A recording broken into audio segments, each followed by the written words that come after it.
Konsepto sa pagpaduol sa edukasyon ngadto sa komunidad nga gipasiugdahan sa Education Program Specialist sa ALS DepEd Lapu-Lapu nagmadaugon sa Taiwan Excellence Program. Si Luan Mirondina sa report.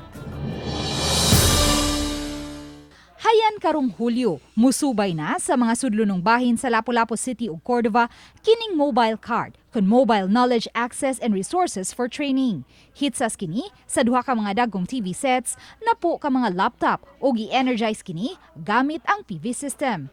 Ang maong ideya iya ni Engineer Jonathan Cartilla, Education Program Specialist sa ALS sa DepEd Lapu-Lapu, pinaagi sa abag sa usa ka NGO.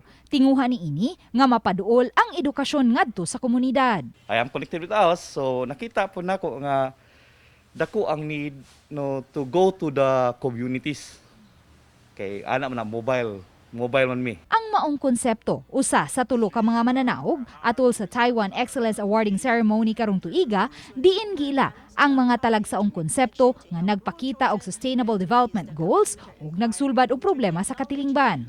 Ang 7.5 million pesos nga ganti gamiton sa paghimo sa maong mobile card ug pag-operate ni ini sa nagkadiyang mga dapit.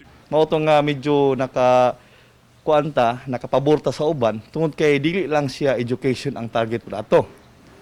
It also targets technical and vocational training, no? Naa po siya livelihood training. Uban ni Marlon Melgazo ug Rod Prado, Luan Mirondina, Balitang Bisdak.